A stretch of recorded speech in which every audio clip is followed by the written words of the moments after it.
The following is an AI-based parody created for satire and entertainment purposes. All voices, conversations, and scenarios are artificially generated and do not represent the opinions, actions, or voices of any individuals represented. This content is not meant to confuse or misinform. Primitives. Who's ready for a chill episode full of dialogue with a little bit of action at the end? Unsurprisingly, Barack gave himself the easiest episode of 3. You're just mad you got exposed for the fraud you were last To time. attend to the Normandy's weapons systems.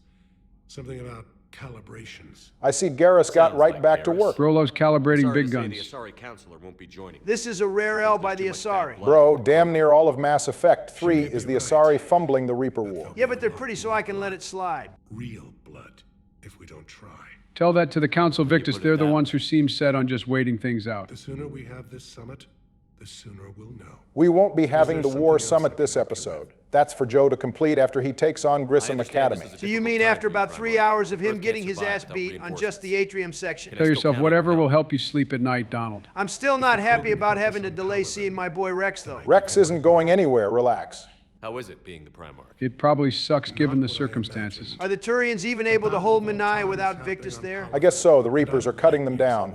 But they wouldn't be the best military force in the galaxy if the absence of one general completely cooked I want them. to be with my men, so there's no doubt we fought to the last soul. Damn, Victus is so cool. We put him in S tier for a reason. Leaving Earth to save it. It's one of the hardest things I've ever done. Isn't it a little weird for our colonist Shepard to have such a strong tie to Earth had he even been there prior to Mass Effect 3? All versions of Commander Shepard go to the Macapa boot camp in Brazil. This is mentioned in a conversation with Ashley in 1. Also, I'm pretty sure we were leaving the Sol system in the opening cutscene of 1. So we probably took off from Earth. Okay, guess you just proved me wrong. We're like 30 years removed from first contact, too. So pretty much every human is only a generation away from their ties to Earth. It makes sense that even a colonist would still have some loyalty to the home planet. You're reminding me that first contact was only 3 decades ago made me want to point out how ridiculous I think the time frame is. Less than half a century ago, humans were locked to their home system, and now we've got multiple colonies, a counselor, soon to be 2 Spectres, and even a sustained population on Omega. I definitely feel like Mass Effect should be taking place in the 23rd century and not the 22nd. And considering the Volus have been waiting centuries to be given a seat on the council, that would still support the whole humans moving too fast narrative. What do you mean, offline? Wait, ED can go offline? Is the ship going to crash? Of course not. The Normandy is a space-faring vessel regardless of Edie's presence. But ED's the Normandy. No, she's a passenger like everyone else. I'm like 90% sure this topic is going to come up later. Something's blocking me. Whatever's happening, it's taken. See if you can get to Edie. I'll check the AI core. Joker, what's that sound? Boy, I wonder how Donald, who has a pretty noted bias against synthetics, is going to act now that ED is going to be in a hot body. What's that supposed to mean? It means we understand your biases for things you find attractive. Oh, you think you've got me all figured out? I am perfectly capable of controlling myself. You having fun there, Adams? Give him a break. He doesn't get to leave engineering all that often. Edie, talk to me.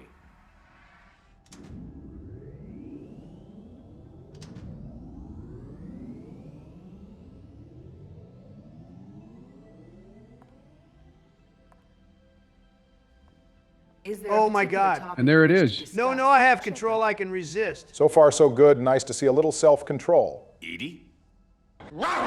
Never mind, I spoke too soon. Don't worry, I prepared for this. Hey, Donald, look, I got McDonald's. Oh, let me cop some nuggets. Damn, good thinking, Joe. After what happened with Samara, I figured we'd better have some food on standby. A transition? You blacked out on us for a while there. Now that Edie is finally joining the squad, I can talk about a scrapped idea for her character. One of the plans was that Edie would be the only thing in the Milky Way that could accurately calculate a starship ramming a Reaper at relativistic speeds.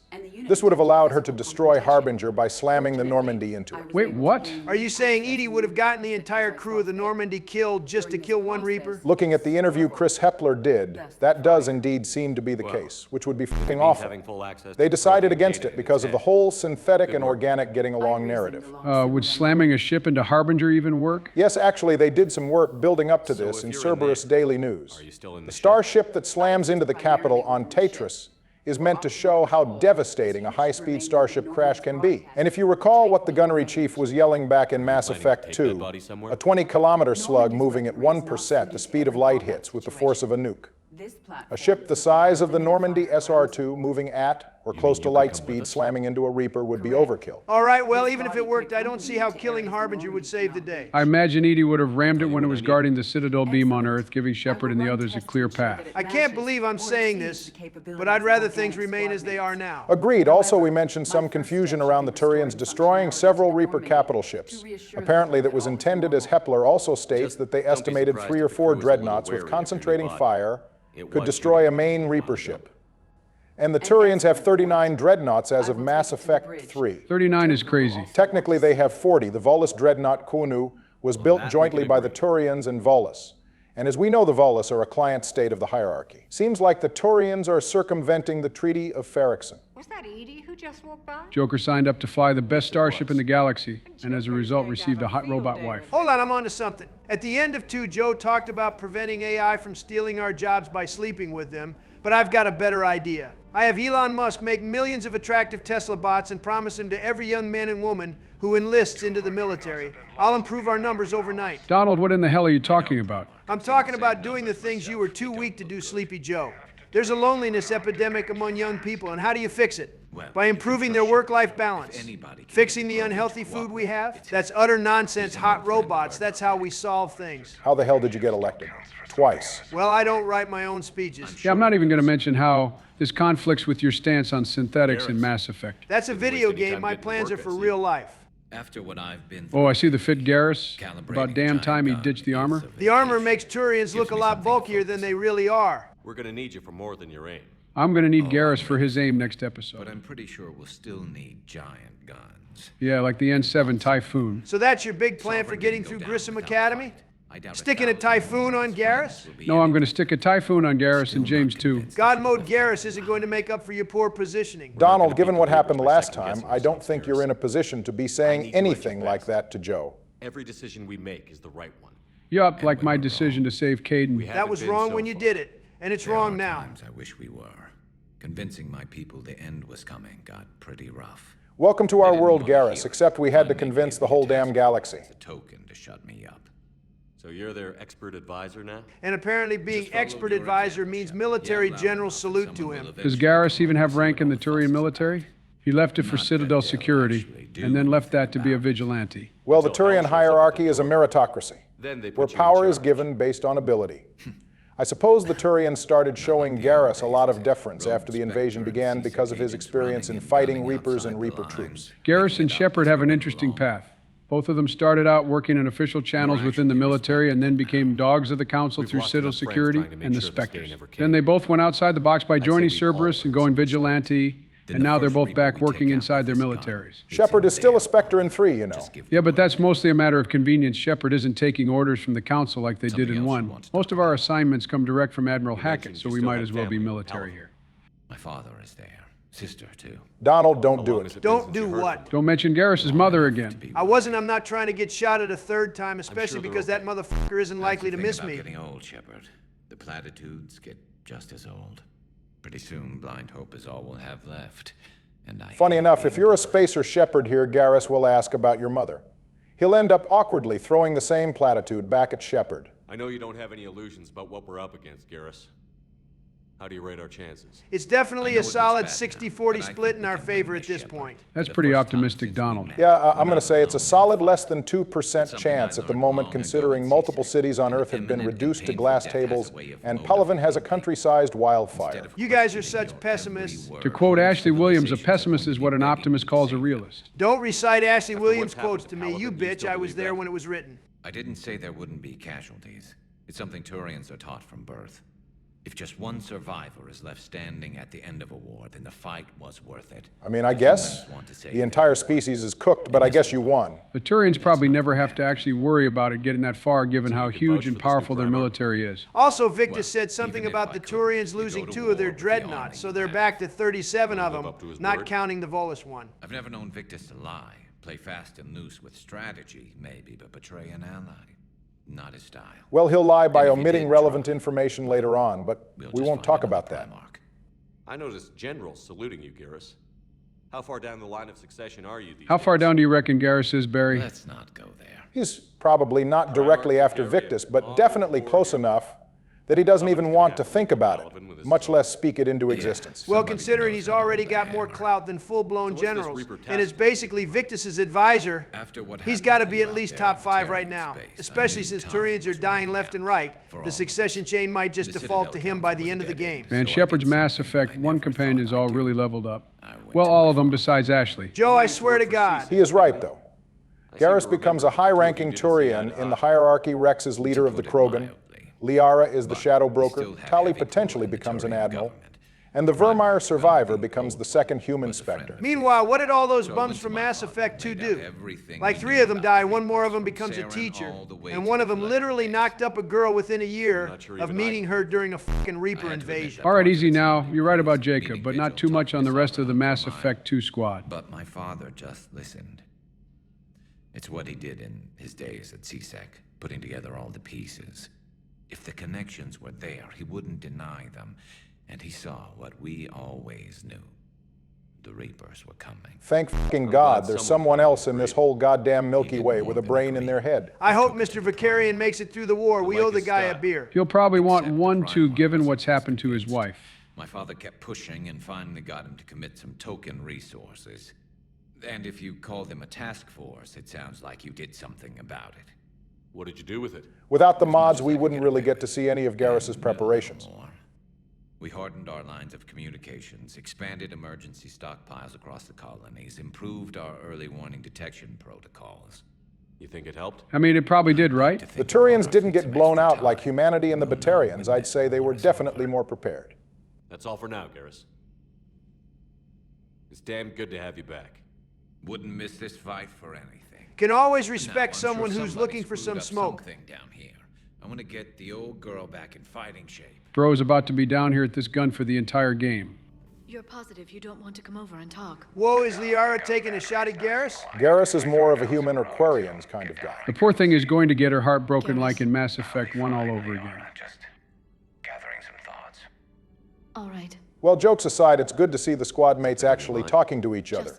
Outside the team meeting, everyone just kind of stayed in their own little spaces until called on. The team was more like a bunch of co-workers. That was one good thing Andromeda did in having the squad conversate while aboard the Tempest and in the Nomad. Barack, you've been talking about and praising Andromeda a bit more than I like. Look, it's not the worst game in the world. If it weren't filled with so much open world slop, I'd argue it's a decent enough game. Why are you going down into Jack's old room, Barry? There's a little friend down here we need to pick up. Ah, there he is. Wait, that's where the hamster ends up? I thought the Alliance sent it to that big space hamster farm in the sky. Nope, he's here, squeaking along. You know, now that I think about it, we don't ever feed the hamster. What does he eat? Perhaps it survives off tiny amounts of radiation from space. I also like how hamsters from space are no different from actual hamsters. Before we go check in with Joker, I need to go do something crucial that Donald forgot to do. I talked to everyone on this ship last time. What are you on about? You didn't check in with the K9, better known as Sophie. Gary's right. You must pet all dogs in any video game. It's a fucking robot. It wouldn't even be able to feel it. The principle still applies, robot or not. Sophie's owner, a contractor for the Normandy's haptic interface named Andrea Brown, is out in Terra Nova. Apparently, Sophie likes exploring, sniffing chemical trails, and 750-volt outlets. Didn't need the trivia for another one of the robot dogs which we spent the entirety of Mass Effect 2 blowing up. You're just being a hater, Donald. That's exactly the kind of behavior I'd expect from one of 3 presidents to not have a pet while in office. I am not hearing that from the guy who had a problem with their dog biting Secret Service like 30 fucking times. Commander is a good boy, and screw you, Donald. Let's stop by Sam real quick. Are you all right? And I'm pretty sure she has a little assignment for us, too. I can only imagine what it was like down on that moon. Surprisingly, it wasn't that bad. We didn't even get a Reaper to shoot at us. Dee is a huge asset to this team. If she'd told me about her plan to obtain a body, I'd have volunteered to help. Yes, Sam, I bet you would. You'd probably want to offer some hands-on assistance, if you know what I mean. It's a good thing Joker already locked in and won ED over. Otherwise, I know for a fact Samantha would have shoot her shot. Given how fast she makes moves on female Shepard, Sam would have probably tried to invite Edie into the crew showers the moment she booted up.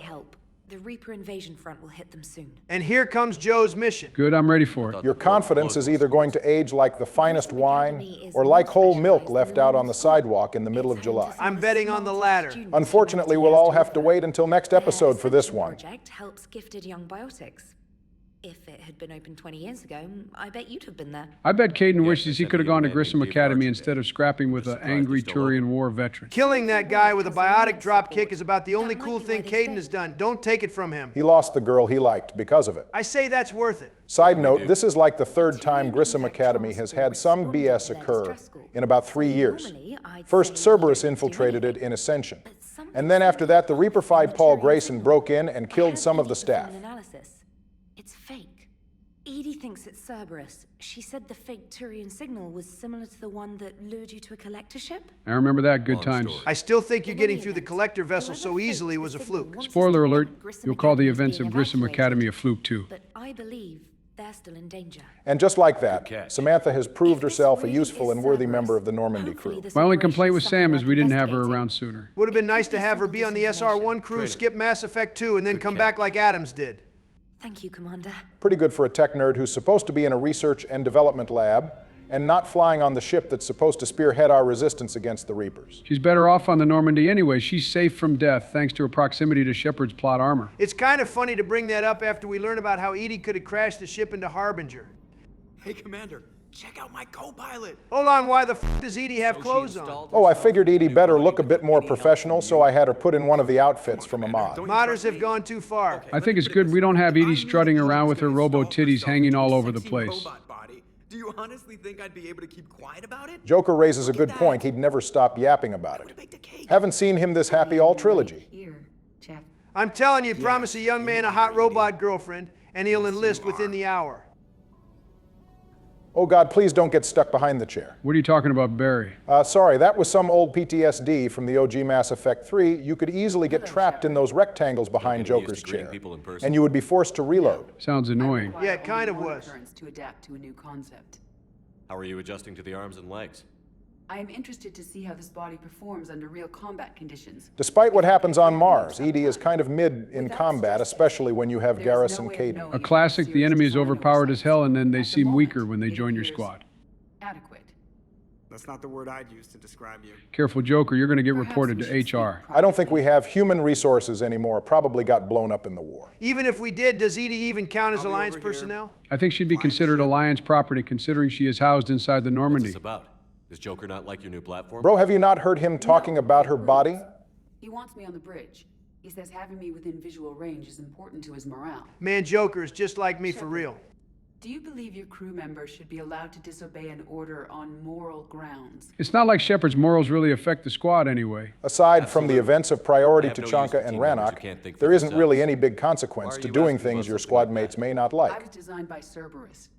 I do not take moral stances that conflict with orders from my executive officers. But when Jeff removed my AI shackles, I became capable of self-modifying my core programming. Hold on, wasn't there a thing about the bots being able to rebel against the Quarians specifically because they could self-modify their programming? Yeah, it was something like that. Yeah, we're so cooked. I believe it's talked about later on, but Edie's individual personality and her ability to develop preferences is why we don't have to worry about her rebelling against the crew. So make the Tesla bots feel affection for the people who buy them. Got it. Donald, how long are you going to drag this joke? You think I'm joking? If I do not ask the crew for their opinion, I could miss crucial context.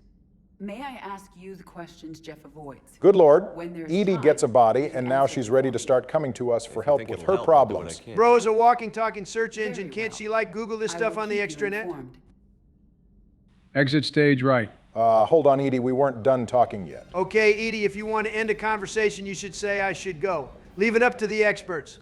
Yes, Shepard? Does that body have any useful advantages? Yeah, like, is it soft to the touch or is it more firm? I gotta know. Donald, for the love of God, I fed you and you're still down horrendous. Joe, this is an important question. She's going to be dating a man with glass bones. Well, given what we saw on Mars, the body is as hard as metal. It's also probably cold to the touch. The body is resistant to modern small arms fire and temperature extremes. Yeah, that's Cap. The body got dropped by a Shuriken SMG. It would get shredded by something like the Blood Pack Punisher. Software allow for precision tasks. I'm curious to see if I can alter them. Can an AI be curious? I am not entirely free from motivation, Shepard. Cerberus programmed me with several core functions that simulate desires. And apparently your desires led you to Joker. My primary objective to keep the Normandy functioning is similar to your self-preservation instinct. You'll hold on to what lengths You is look she like willing you're to in the go to middle of keep the Normandy functioning? Donald, relax. Edie is not going to risk the crew to keep the Normandy functioning. Oh, that's good. Probably. Why not download a firearms program from a security firm? Because she knows what she's doing. The fine motor control from the sabotage programs is more precise than standard mech software. As if we'd want It would be Edie shooting like the mechs not from to Mass exploit Effect it to 2. its fullest potential. So you're capable of making improvements on your own? Correct. The cyber warfare I was designed for is constantly evolving. Accordingly, I am programmed to seek out and assimilate new information. In organic terms... We're lucky there's I no want Twitter to in the learn. Mass Effect universe, How's the new or body Edie working? would probably end up coming It is to the same interesting. conclusion Ultron did in Crew are Avengers approaching 2. this Thankfully, platform she's too safely, busy going through Joker's even though they can zettabytes do of so explicit anywhere on images ship. to be bothered with reading It's as Twitter if they wish threads. to treat me as part of the crew. I am not, but this changes my perspective. Of course, you're I part of the like it. crew, Edie. You've done more for us Didn't than Jacob realize has, you had references. and he technically I do not counts. precisely enjoy something as you do, but my programming contains priorities. Actions that fulfill those priorities creates positive feedback for me. I tell the organic crew that I like it. So bantering In with shorthand. Joker must create Will all this positive new feedback. be too distracting? Do not worry, Shepard. I only forget to recycle the Normandy's oxygen when I've discovered something truly interesting. Oh my God. That was a joke. In all his years of service, everything from the raid on Mindoir and the butchering of Torfin to the battle against Sovereign, going through the Omega-4 relay and everything in between, Barton Joe Shepard has never looked that horrified at something. Edie, I'm all for a dark joke now and again. But it's a lot less funny when you literally have control over whether or not the oxygen in the Normandy is recycled. This is definitely going to be something Shepard thinks about when they're How trying did to you and sleep. Joker make it out of dry dock to rescue us? Oh, she got crafty.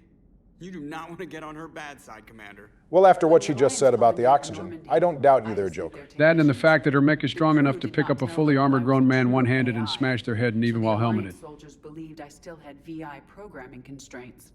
I established the fiction that I would only respond to Jeff's commands, so they often brought him on board under guard. It's a good thing they didn't arrest Joker for the whole Wait, Cerberus you thing. can lie? That is actually a bit interesting. Joker didn't take a leave of absence like Chak was. He did legit join Cerberus. I assume Joker was probably being detained, and then when Edie lied to the retrofit crew, he was brought out. Hack the control of the docking clamps and escape with Jeff inside.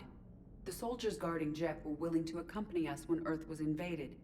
They are watching over the war room now. That's where those two ladies came from? Their names are Westmoreland and Campbell. They're Alliance privates. Haha, Alliance privates. Shut the hell up, Joe. Also, those two are smart as hell for staying on the Normandy, because they'd definitely be dead by now. I'm getting the crew used to seeing me on the bridge.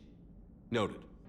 Before we head to the Citadel, there's some mod-related things to discuss here. What is it now? The expanded Galaxy mod adds some new assignments. In this case, we're looking at the Bekenstein negotiations which we get from Counselor Udina and the N7 extractions from Earth. This assignment is about Shepard trying to help Udina get more support from the colony, which seems to think it's safe due to its proximity to the Citadel. No surprise a planet full of people just like Donovan Hawk are too stupid to realize what's happening. And for the N7 extractions, we'll be swinging by Earth to pick up some N-class operatives that are attempting to hold a station in Brazil. Is going back to Earth a good idea right now? No, but we'll deal with that when we have to. You boys want to see some of these missions. They're mostly text-based, but they're worth discussing. Sure, why not? New content is new content. And now that Garrus is here, let's look at the Normandy Manifest. Inside the manifest, you'll be able to assign Normandy personnel to different roles on the ship, such as Marine officer and executive officer. Well, there's only one executive officer on this ship. I agree, it's definitely Garrus. If Ashley were here, I'd argue for her, but she unfortunately isn't. So go ahead and pick the guy. He was the fire team leader on the suicide mission. And I'll just make James the Marine officer since he's actually Alliance. I see there are some roles that are unfilled. The propulsion engineer and power engineer will be filled by some familiar faces that we'll be encountering later. What do you mean encounter? Gabby and Ken are in Alliance lockup. You have to authorize their release as a Spectre. Just wait, you'll see what I mean in just a bit. All right, we're back in the Sol system. It's time to grab the N-class operatives. What's the worth of these guys anyway? The N-class operatives will contribute 45 points to our military score. We're recruiting some Fury biotics, destroyer heavy weapon experts, and paladin tech specialist.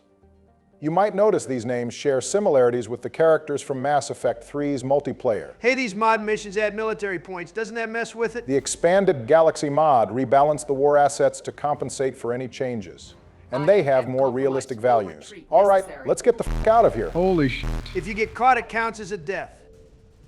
Not even close, baby. I guess the Reapers can't just follow you through a mass relay. You got so lucky because they were definitely right on top of you before you jumped. You can tell yourself whatever you need to. Now we're going to see what's going on with all those rich bastards on Beckenstein. It was kind of weird Beckenstein kind of just vanishes in 3. That's a consequence of it being DLC. It definitely presents a problem in the plot, though.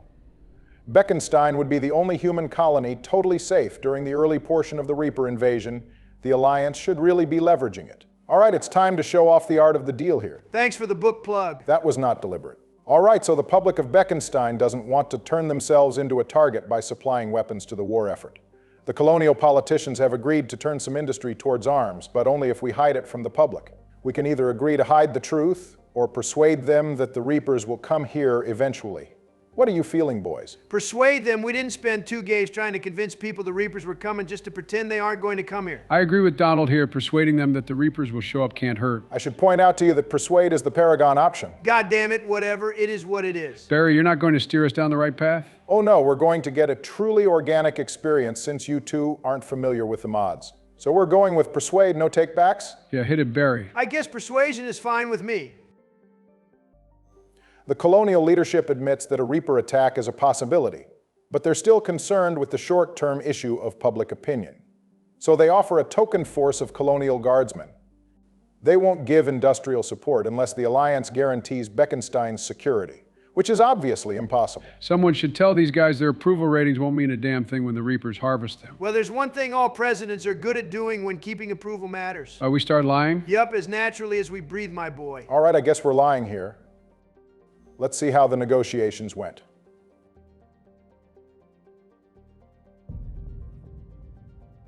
Well, good job, boys. It's a success. Just another showcase of my political genius. Pretty realistic mod. There's no consequences for lying in politics. Yep, surely nothing bad will happen from this decision. Now we're off to the Citadel.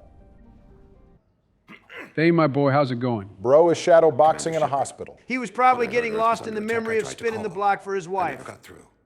Thane, good to see you staying in shape. He knows he's going to have to fight some idiot with a sword later on. I'm pretty sure I told him not to do that. So instead of going to a gym or even the Armax Arsenal Arena, you're choosing to exercise here. Thane says he has a physical therapy class if Ashley is the one in the hospital instead. It's nice that he turned to more honest work. If only he'd done that He sooner. got hurt protecting me. You're giving Caden too much credit. He got hurt because the mech on Mars manhandled him. I saw the marks of an implant. Yeah. We have spoken. He seems an honorable sort. Your enemies may try to finish him off here. I will look out for him. You don't have to do that, Thane. Yeah, Caden isn't important enough to have ops like that. I am near the end of my life. It is a good time to be generous. Man, this is sad. Reminds me of how Jimmy passed away. I know I rag on Joe for being old, but that dude Jimmy Carter was old as fuck. Bro was older than sliced bread. Jimmy Carter was alive for World War II, Korea, Vietnam. He also lived during the same time as fucking Hawktua. I would up and decide to disconnect from the game too. If I was 100 and realized some girl got famous and made millions because she talked about sucking dick in a comedic way, and then proceeded to do a crypto scam based on the way she talked about sucking dick, especially because people did legitimately buy it. You don't have to wrestle down Krogan and break their necks. I'm sure we could find you lighter work.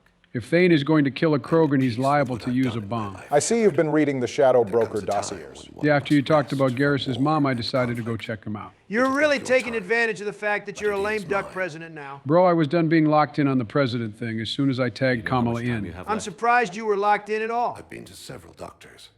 My favorite gave me 3 months to live. 9 months ago. That's what I like to hear. Showed the doctor he don't know shit. I wonder how long he could have lived if not for that rat bastard Kyling. In Mass Effect 2, Thane claims he should be fine for another 8 to 12 months. Whichever doctor told him he had 3 months got it wrong by a good margin considering Thane was still fit enough for the suicide mission. Form correctly. Your human equivalent would be hemoglobin. As a result, my blood is low in oxygen. Why can't Thane get some new lungs? We've got lung transplants even now. Kepral's syndrome is referred to as a bacterial lung disease. But the problem runs a lot deeper. Like Thane just said, the problem is the deforming of oxygen transfer proteins, which suggests a problem with his blood and not his lungs. Even if Thane got new lungs, his blood still wouldn't be able to hold oxygen. Do not grieve for me. I have good doctors. My son visits regularly. Perhaps we will keep up via the extranet now that you are free. Yeah, sure thing. Add us on Discord and we can play some games together. He's probably a Valorant kind of guy. It's completely tasteless to call this place. I've always wondered what this conversation is about. This refers to the Fort versus Huerta court case in 2185. President Christopher Huerta of the UNAS suffered a stroke and was legally dead for 90 minutes before his brain functions were transferred to a computer. Speaker of the House Lisa Ford brought a case against Huerta, arguing his time in office after the stroke is illegitimate, if he was considered dead.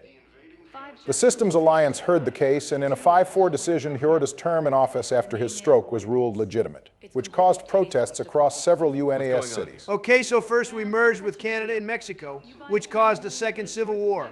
2 presidents were assassinated by a patent clerk, and now you're telling me the country's being led by a corpse. What the hell is going on in UNAS politics in the 22nd century? You know, aside from the fact that the assassination attempts on Donald failed and that Joe isn't totally brain dead, what's happening in Mass Effect isn't too far off from reality. Shut the f up, Obama. It's nice seeing you two be united every once in a while, even if it's against me. Well, as long as Donald doesn't start a civil war, it won't be a perfect reflection of reality. You don't have to worry about that, probably.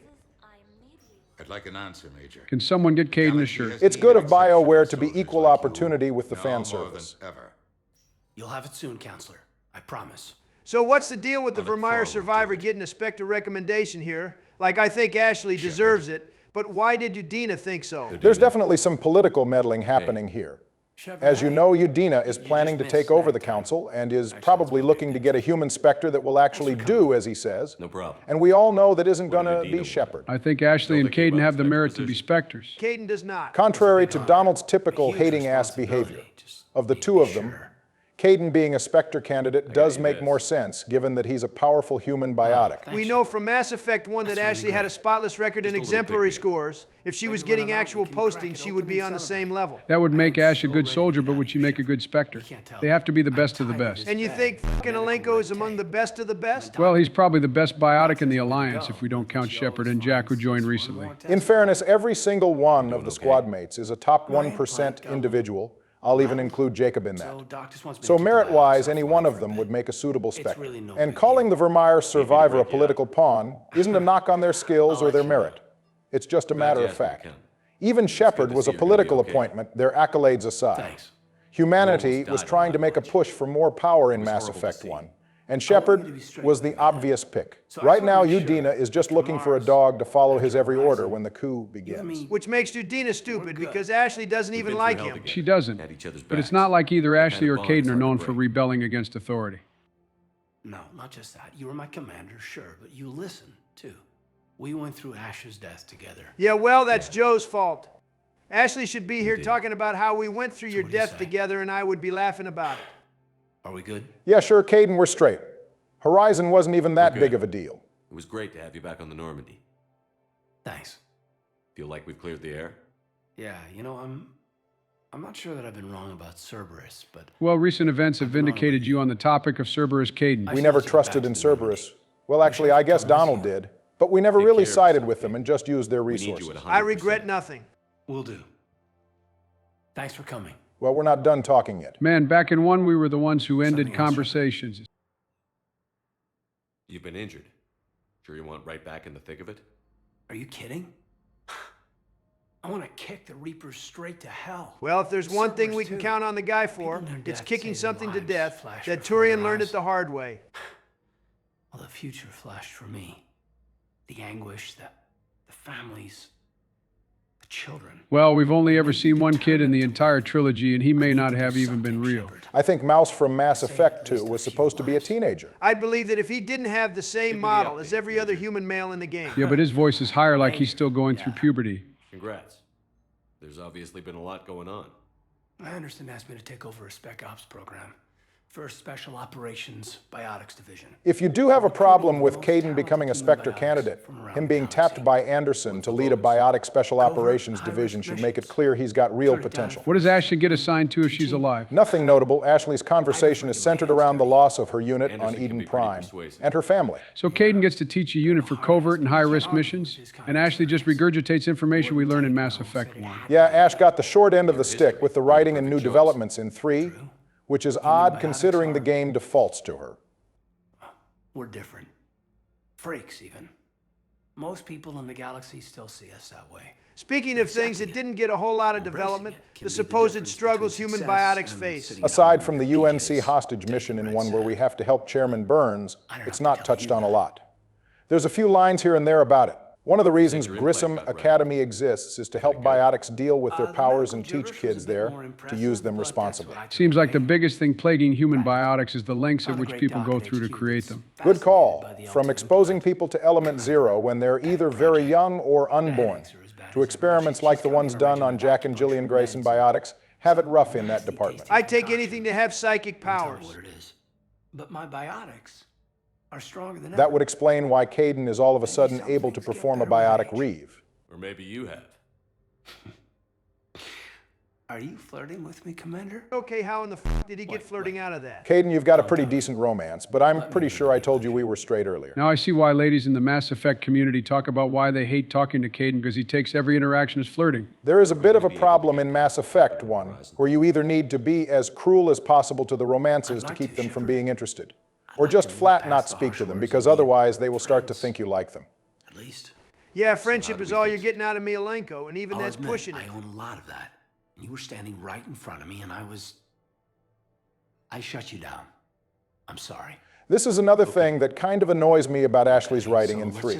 Caden and Shepard seem to reach a mutual resolution about what happened on Horizon, with Caden even apologizing for it. However, with Ashley, she doesn't own up to her end of the drama. Hell Horizon doesn't even come up. As mentioned before, the discussion is centered around her family. Ashley doesn't strike me as the type of person willing to admit when she's wrong. She is pretty hard-headed. Well, we'll never really know for sure, since you blew her up. But on a serious note, they did kind of just brush a lot of Ashley's development to the side. Family owns an orchard in the BC interior. They were headed out there on a shuttle the day of the attack. Oh, yikes. Well, I've got some bad news for you, Caden. Donald, he was there when it happened, he knows. Everyone except for Engineer Adams is losing their immediate family bro. We haven't even gotten to what happens to Joker's father and his sister yet. Please take all of Joker's suffering and give it to Engineer Adams. I should probably get going. Thanks for coming by. Take care, Caden. James wasted no time heading to the club. Hey, Commander. Nice to see you down here in the dirt with us grunts. Call this place dirty? It got some decent tunes, but it's no afterlife. This is the Purgatory Bar, not to be confused with the prison ship that goes by the same name. What did you mean then? See those Marines over there? None of them officers, just soldiers fighting the war. That dude is so blazed he's over there trying to charge a spirit bomb. They've been buying me drinks all night. You know why? Because you're an alcoholic? Also, I think James has been in here too long. It is not nighttime right now. By me in the least. In fact, you could use a little more deference. Especially after I kicked your ass black and blue last episode. I've seen you in action. Now, don't get me wrong, you're good. Probably one of the best. Probably. Bro is crazy. There's no one in this galaxy better than Shepard. Samara, Rex Thane, and Javik, once we recruit him, would be in contention. I still remember the day they made you the first human Spectre. I watched it on the vids, just like all of them. But to them, you're still larger than life. You're damn right we are. I've seen a lot, but I'm still just a soldier. I'm still one of them. Sure, but they don't know you.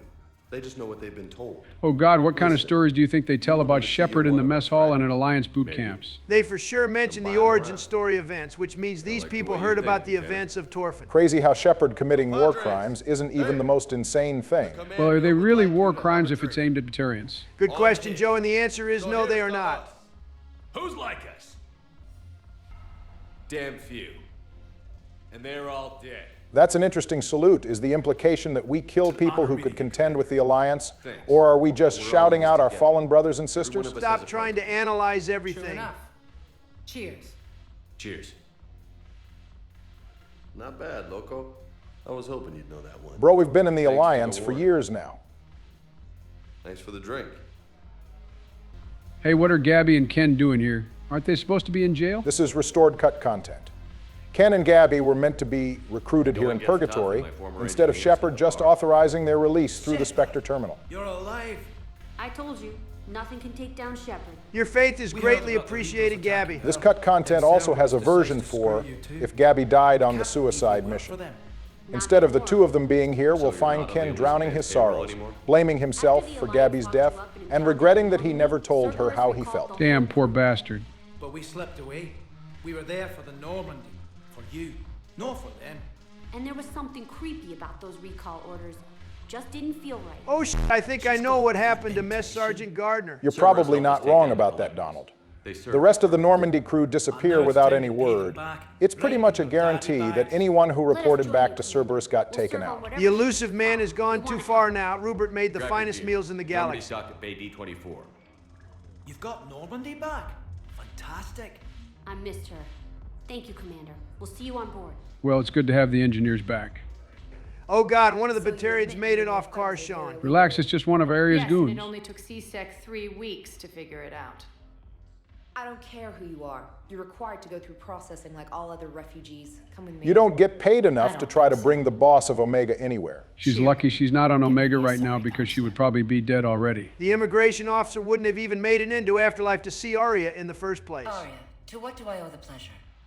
I'm being asked to submit to immigration processing. Bro, what kind of pull does Aria have? I know her power extends across the terminus, but she can just call the Asari counselor like this. It's worth remembering Aria is at least 1,000 years old, making her a matriarch. Anytime. Her ability to call the counselor in here probably relates more to her standing among the Asari, and not her role as the pirate queen. I guess there's one rule on the Citadel, huh? I wish we could break the rule. I guess so. Maybe in your dreams, Donnie. I hate this place. So sickeningly uptight. Then why are you here? Because she got clapped by Cerberus.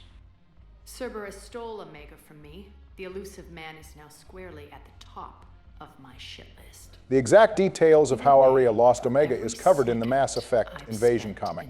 Long story short, Cerberus surrounds Omega with a fleet. And Quattrocchi threatens to blow the station up level by level. If Aria doesn't surrender, she does, and is allowed to leave. Letting Aria escape Omega has to be about the stupidest decision made by any character in the trilogy. It's definitely up there. The only reason the decision wouldn't be higher is that most of the other dumb decisions involve the Reaper War and doing nothing about it. I'm looking at the Asari and Solarians with this one. I'd want revenge. Glad to see we think alike. I'll take Omega back, but I'll get to that. We'll save that for the You're Omega here DLC mission. Proposition. I'm listening. The way I see it, if you don't defeat the Reapers, we're all dead. Won't matter where I'm sitting. It's in my interest to help you. Aria really can't just say she's helpless against the Reapers on her own and wants to lend a hand. She is much too proud for that. You can say whatever you want about her, Aria immediately deciding to unite the Terminus gangs under her rule to help with the Reaper invasion automatically makes her smarter than the Asari counselor. I don't like her, but even I can't argue with that. It's too bad we kind of annihilated most of the gangs in the last games. That was probably to our benefit. With so many of the gang's leadership and high-level commanders dead, it weakened them for Aria to unite for the Reaper War.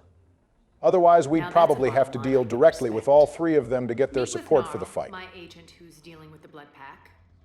The Blue Sun's leader is incognito here on the Citadel. He'll be expecting you. And I already have a deal with Jonas Sidaris, the Eclipse leader. You just have to get your friend, Commander Bailey, to let her out of jail. It's not a good look that one of the people we need is already arrested. Bailey respects you. Lean on him. I think a united force of professional mercs is worth it. Don't you? It's always a pleasure, Shepard. Let me know if you want to talk later. Fully understand the situation. It's time to pick up a side mission for later. Rose Kid is already dead, and he wasn't even off by Reapers, just some Cerberus troopers. Please, please, a few more minutes of searching could mean a lifetime of peace for my family. I like this ambassador more than Udina. He actually seems like a decent guy. We don't know a lot about Dominic Osoba, but he doesn't annoy me on sight like Udina does, so he's all right. His son Bilal actually died sacrificing himself so the rest of his squad could escape when Cerberus had them pinned. Well, at least he didn't die totally sorry. Also, his last name, Osoba, is apparently the word for person in a lot of Slavic languages. Dude's full name is Dominic Person. I'm Ambassador Dominic Osoba. My son's squad returned from their mission on Benning without him. I found them drinking, but they won't even look me in the eye. I can offer a bounty for any information. Get a bounty? That's all you had to say, my boy. You might be number 4 in net worth, but you're still about chasing the bag. Yep, always. Well, I can respect that. If I find anything, I'll let you know. Thank you. Either way, you will set my mind at ease. Shepard, to what do I owe the pleasure? We need you to be a corrupt cop and free a gang leader from prison. Damn, you too? Somebody got the council to order her release. I'm delaying as best I can. What's your stake in this? The Reaper invasion is the answer we should have given. That's a fancy way of saying mind your own business. Look, there's no way I'm letting that psychopath out. Bailey, we literally heard you talk about beating information out of suspects and know about your dirty dealings with Kellum. She was a ruthless Now's the sadist time you before want to she be got an caught. upstanding officer of the law. Bailey draws the line at letting murderous psychopaths out of prison. Maybe freedom will improve her.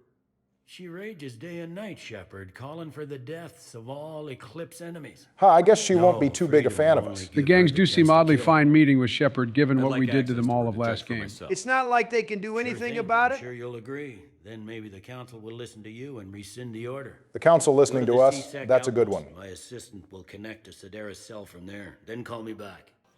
Quick, hands behind your back. We'll be here any minute. I must resist the urge to shoot this guy. Queit, Bloodpack's leader. Arya brings him the great commander Shepard. Crete pledges the gang to her. Arya really left out some crucial We're just details. luring him into the open so we can take him out. Not the best start to our friendship, Gnarl. He's coming. Put your hands behind your back and try to look like I beat you up or something. I'm just itching for a reason, buddy. You should keep that in mind. If this goes wrong, it's your ass. Quiet.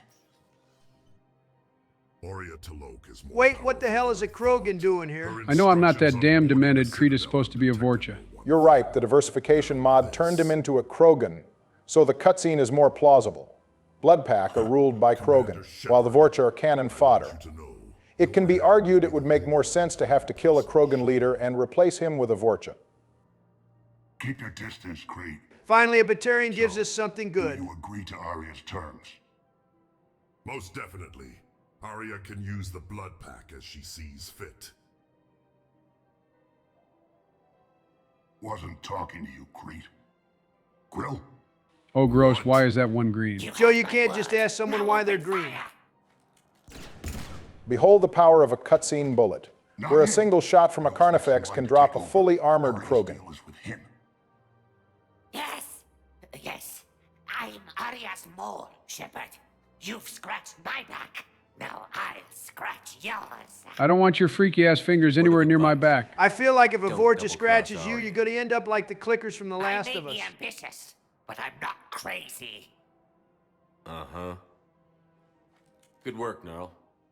Thanks for the gun. I guess Gnarl can go up with Bray as a Batarian who isn't a total dickhead.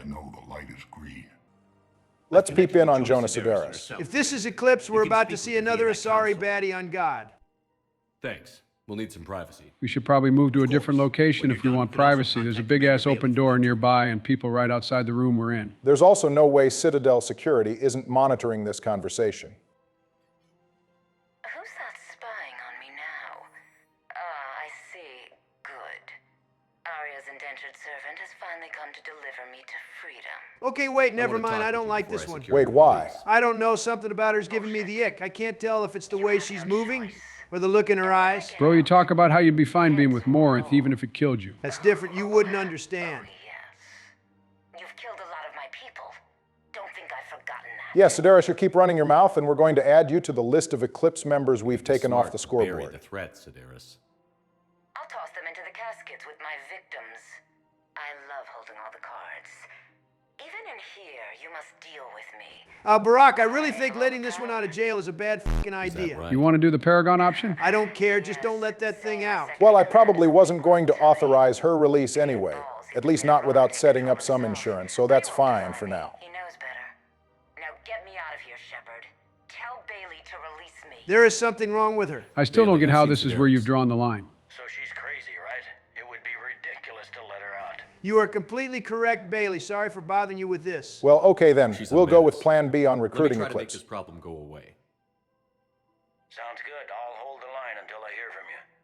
You can't turn people away. Oh, look, another conflict. In case anyone is unaware, some of these conflicts do impact your war assets, as they're related to the Citadel's defense force. Supporting the refugee will allow for an increase in refugees on the Citadel, causing a depletion of resources that might have otherwise gone to defense systems and personnel. Oh, hell no. Close the border. Don't let any more migrants in. Alternatively, supporting the dock worker will add 7 points to your military strength, as the Citadel's security improved because of refugees who leave. Yeah, support the dock worker. This is no time to be a bleeding heart paragon. He can take himself and his family and go to Sanctuary or something. Okay, maybe don't go to Sanctuary. You know, if that ship doesn't clear out, the dock's authorized to fire. Right. We'll follow through if the situation forces us to. Damn, it's cutthroat around here. That's the Reaper invasion. You gotta do what's necessary. They should just be glad they weren't on Earth. Protecting docking central. If that ship isn't shoving off in 30 seconds. Don't fire! My brother, what are you doing next to that Batarian? This guy actually isn't bad. He works network admin and was in space working on a weather satellite. After a rough start, Dekar and Christoph bond a bit. Dekar mentions wanting to look for his wife, who is on Omega, and Christoph plans on signing up with the Alliance to kill some Reapers. It took them 3 games, but BioWare finally showed us just a regular Batarian who isn't on Omega. I'll let that one slide. I think the Reapers have already broken him worse than I ever could. Plus his wife probably died when Cerberus took Omega. Hello, Miss Chambers. It's a good thing she didn't return to Cerberus like most of the other crew probably did. It's really you. I could just hug you. Come here. Good, a hug is always an easy Paragon react. Without my Cerberus contacts, I had no way of knowing if you'd survived the invasion. You should be more like Gabby. She knew we'd make it no matter what. You're not with Cerberus anymore? Working with you opened my eyes, got me thinking. I looked closely at what Cerberus had done. In good conscience, I couldn't stay with them.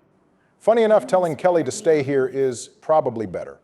Asking her to come with you forces her to relive the Collector abduction, which clearly traumatized her. As much as we like Kelly, she clearly isn't built to serve on the Normandy, especially not now of all times. Well, she's not military. Kelly's a psychology graduate. This is where her skills will be best used.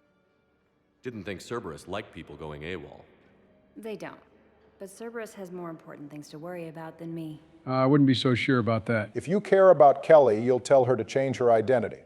Otherwise, during Cerberus's attack on the Citadel, a soldier will show up, ask for her by name, and then shoot Kelly dead immediately. For some reason, she answered with the truth when asked about her identity. Well, you did just hear her say she didn't think Cerberus would care about her. Kelly legitimately didn't think she would be on the Elusive Man's hit list. To be fair, that's a valid thought to have, especially when Miranda is on the run right now and actually has information that the Elusive Man might want to suppress. Going after someone like Kelly just seems petty. The Elusive Man does strike me as someone who's a petty bitch. Let's check on those messages. Whoa, holy fucking God. Look at the cranium on this guy. Wait, isn't the leader of the Blue Suns supposed to be a Batarian? The Blue Suns is a human-founded organization. The only reason a Batarian was head of operations is because Vito wanted to keep his name on the down low. I'm thinking Darner probably just took power when he saw an opportunity after Zaid's loyalty mission. A general named Arteaga has it out for the Blue Suns. He's raising a stink over our activity in this sector. Wait, he's talking about the simp we spoke to back in Cora's den. I like to call him General Symptomus. It's just good to see he started doing something more productive. There must be more to Araka's complaint. We're just making little raids along trading routes. With Arya's blessing, I might add. I'm surprised they even have the people to be raiding trade routes like this. Are there really that much of the gangs left after we fried them? Each of the gangs brings 50 points to the military strength. Each specialize in something. Blood Pack have weapons of mass destruction. The Blue Suns are most known for their ruthless tactics. And the Eclipse are all about sabotage and electronic warfare. Or else, why would she send you? She knew the price. The two of you work it out.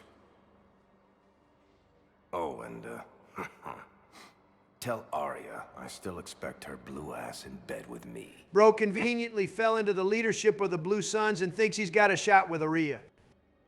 What is it, Shepard? There's some delusional guy over here who thinks he's got a booty call with you. Darner Vosk expects me to kill General Araka. I've never actually seen what happens if you have her kill Septimus. You basically just order a hit on him, and Septimus is gone, presumably killed by Arya's people. It's a good thing everyone is too busy with the war to notice a Turian general get clapped on the Citadel. He'd be one of many generals to go missing at this point. Not that it matters, though. I'm not having Septimus killed. I like him, and I'll be damned if I give Darner the satisfaction of giving him exactly what he wants. I just don't see why you couldn't tell me the details yourself. Vosk needed to see you, needed to realize who he's dealing with.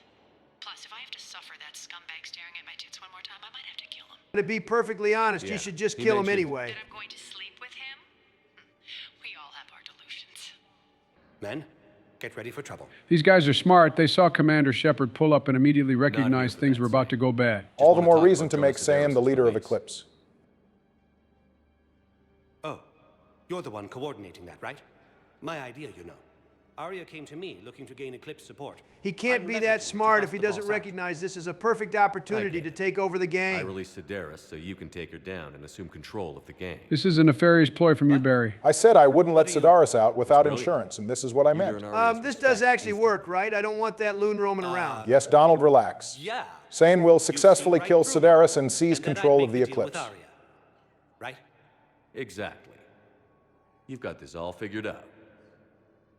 Right. Right. Yeah, that's the plan. Let Sedaris out of jail. She won't be breathing free air for long.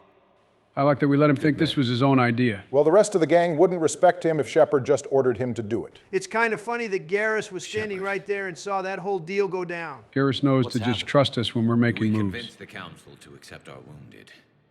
Nowhere else to go. We better not let that refugee from earlier hear about this. The Turians here must be soldiers or civilians who fought. There's a benefit to bringing them here. Need a morgue soon. Not a lot of flesh wounds. Hold on, did he just say 85% killed in action? Garrus must mean 85% of the people active in the military, not the entire Turian population on Palaven. That's still fucking devastating. There's no way the Turians are still putting up a fight. The Turian situation can't be much better than humanity's right now. Meanwhile, the Asari and Solarians are doing fuck all seriously, thinking they aren't next on the list. Imagine just barely surviving a battle against the Reapers. Probably seeing all your comrades get slaughtered, and then having to go back into it. You pretty much just described every day of Javik's life from the moment he was born. Sympathy is about all we can offer. Any sign of your family? Not yet, but I keep hoping. Adams can't be the only one who manages to keep his immediate family. No, Garrus, we've been weathered like this since we were 16 years old and went through the raid on Mindoar. But remember to come up for air. There's a lot more war to go. Oh, look, it's the Shepard VI. I don't think we ever got that copy of it from Mouse. Oh, yeah. The one based on that war hero? Yeah, that war hero. Don't really know the guy personally. For the hardware. I'll unlock it. Okay, this thing is tied to your morality. Let's see what it says. Commander Shepard, Alliance Navy. Looks like you've been in some fights lately. Install me in a combat mech and I could do some pretty crazy damage myself. What the hell are you going to do inside a combat mech? You'll have no biotics. Strategy is to have more bullets than the other guy. Wait, never mind. He's spitting facts with that one. Technically, it's thermal clips, not bullets. But who says I filled them with 5 detachable heat sinks? I sound 7% more like Commander The voice Shepard clone than we any have other sounds bootleg closer than you VI do. copy. Wait, forget the mech. Install me in one of those flying drones and stick a cane on it. Hold on, I like the way this guy thinks. It really does represent the player. Get me out of this damn demo mode. Oh, God is self-aware. Is this thing going to advance into a full-blown AI? We already have to deal with the clone later. The last thing we need is a rogue AI version of Shepard roaming around everywhere. Well, so long. I don't really sound like that, do I? Nah, they fumbled at the end. Shepard never says so long it should be. I should go. Commander Shepard. General Araka. I think we met in Korra's den. General, good to see you not crying over the consort. I recall. Yes, neck deep in drink just before I retired. I'm clean now, reinstated. He turned his life around just in time for all hell to break loose in the galaxy. I hear you're taking on the Blue Suns. I need to do my part for the Citadel, Commander. The Blue Suns are raiding CSEC weapons shipments. I'm putting a stop to that. Maybe we should get Garrus to go all Archangel on him again. You know, for old time's sake. Garrus has also turned his life around. He left vigilantism behind in Omega. There are other ways to secure weapons, General. You don't think I've tried? There's a black market dealer on Citadel right now, but he won't sell his top-line arms. The level of corruption here on the Citadel is never surprising, but it is disappointing. It's only disappointing to you because you have hope. Can stop the Blue Suns. So Septimus definitely can't be talked out of this? Nah, he's dead set on stopping the Suns. Let me see what I can do for you. I'd appreciate your help, and I'll have a plan of action ready if things fall through. We have a plan of action if things fall through too, but you're not going to like it, General. Wait, it's these two again. What if there's another attack? We can't spend our lives waiting for that. We're in the middle of a war, and I'm just supposed to send him away every morning? They've been arguing about this kid since before he was born. I remember you two. Michael and Rebecca, right? Why does that add to the Citadel Defense Force? It doesn't. It added 0 points. The only thing it did was improve civilian readiness for the conflict. We will. And thank you. All right, moving on. Wait, hold on a second, Barry. What's wrong? The two of them were talking like they have joint custody of Jake, but wasn't Rebecca married to Jake's father, who was named Jacob? While Michael is the kid's uncle and therefore Jacob's brother? Yeah, why? It's just the way the dialogue was written makes it sound like Michael and Rebecca are married and Michael has taken up a fatherly role. I guess it does kind of seem like that. Bro moved in on his dead brother's wife, crazy work. I mean, Jacob's dead, and Rebecca probably needs help. Well, I wasn't criticizing it, I was just pointing it out. Setting whatever the Petrovskis' romance situation is aside, it's time to start up the one between Edie and Joker. Boy, Joker is lucky Edie isn't a romance option because I would sabotage this for him and move in just like Michael did. That's got to be the most evil thing you've said. Donald, Joker, and Edie are made for each other. Wait, is that fucking Shiala standing over there? Yeah, we'll get to that in a second. Now, we can't just gloss over that. I know she's not supposed to be there. Relax, she's not going anywhere. First-hand sexual experience. Damn, she went straight to the point. Someone is romantically invested. Well, with Tali, we kind of just talked to her and then helped her with a personal problem. Next thing we knew, she was willing to risk her health for Shepard. We did a favor for the consort and talked to her in just the right way. And she apparently thought that was worth offering her services for free. Also, we had a one-night stand with Jack. Man, Bart and Joe Shepard really got busy over the And my games. core programming does not assign values to music. Perhaps we could discuss how to provoke Jep into an emotional commitment. Oh God, she's going to That's not how manipulate think him. of it. It's got to be natural. You need chemistry. I see. There are a number of pharmaceuticals I could inject to simulate the desired emotional state. Oh, shit. Edie, no. Well, Edie's about to find out what getting canceled by 15-year-olds feels like. For example, you both like humor. Correct. I will see if there are comedic entertainment shows being presented on the Citadel. Scanning. Do you think he would like the man who hung himself? Excuse me? Well, okay, now she's really about to get canceled. If anyone doesn't get the joke here, just look up the definition of the word amorous. Time wherever you go. And if you're having fun, he probably will too. Then the outcome is an unknown quantity. No amount of mathematics is going to help you here, Edie. You don't need to do long division to know Joker likes her. A little bit brave. I see. I believe you have improved my chances, Shepard. Thank you. All right, now let's talk to Joker, who Shiala is standing uncomfortably close to for some reason. I really need to know what she's going to say. Just be patient. All things come in due time. Hey, Commander, check it out.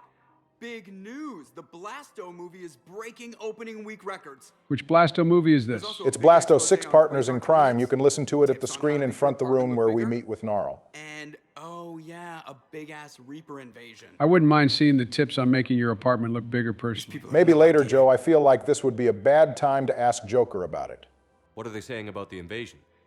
They're pretty much ignoring the loss of the Batarian systems. Now, to be Earth is fair, mentioned, it's but just the there's, Batarian systems. I confusion. can't blame anyone for not are they having a problem with confused? that. Some reports say the Reapers hit Earth hard. Others are saying humanity brought the attack on themselves. Oh, what? And Do in they the think it was spirit of something Earth was journalistic wearing? neutrality, I just know it's the they're Asari and reporting both Salarians sides. trying to both sides the impact Sometimes of I the Reaper think this whole invasion. Citadel is a mistake. Considering the Citadel is literally just a back door into the Milky Way, It's out so the here in the Reapers middle could of wipe the nowhere, galaxy's seat of defensible, government out safe. immediately. Yeah, our presence Remember here how isn't everyone ignored ideal. the Geth threat until Saren's attack? Well, let's hope they listen this time.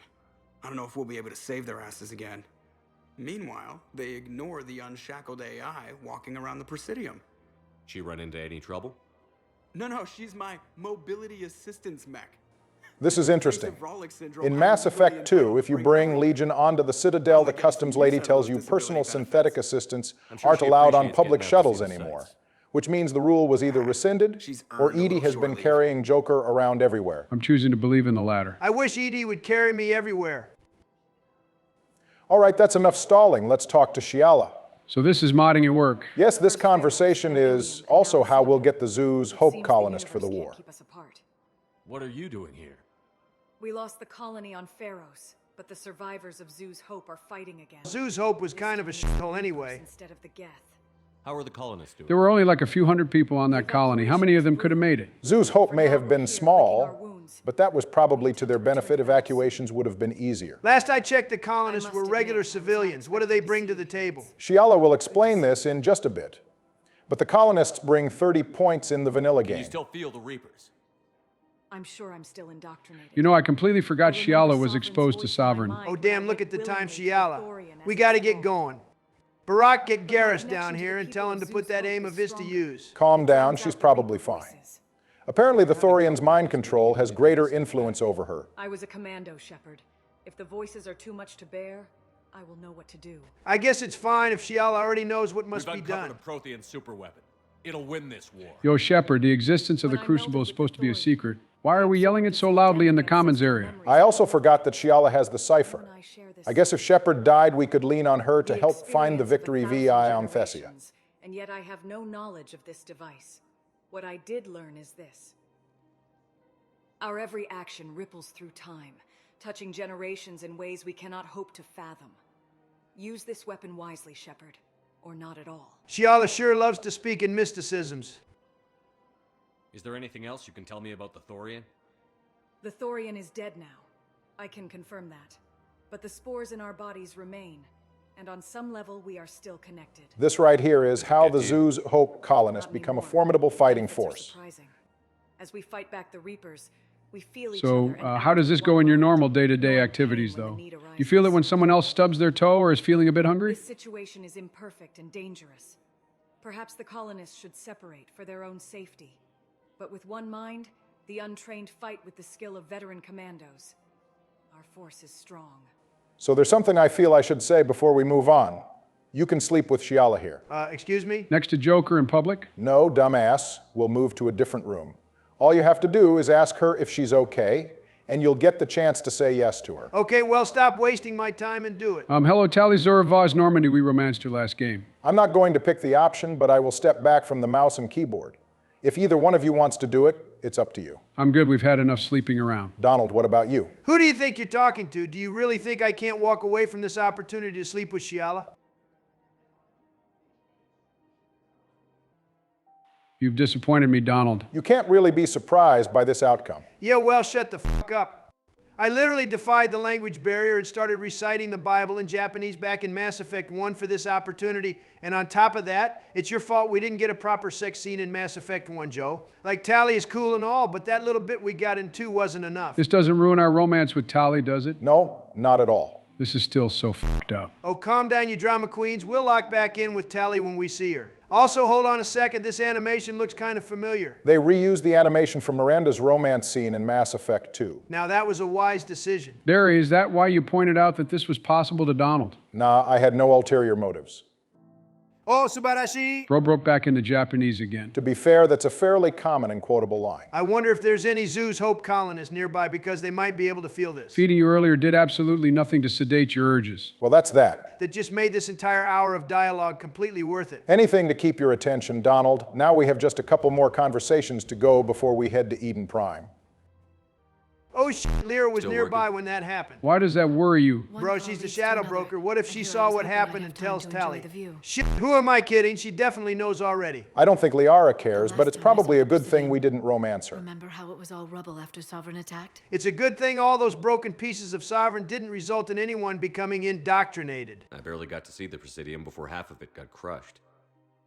And by the time they repaired it, it was time for the next invasion. They fixed the Presidium, but I bet a lot of the wards are still under repairs. Lyra has really become all business compared to everyone else. Such Joker, as? Edie, and James are all taking it easy. It makes sense. Remember, Liara is the only other one of us to actually see the Reaper invasion through her Embrace the Eternity moments with Shepard. moment for yourself. So she knows firsthand what the Protheans went through. I know.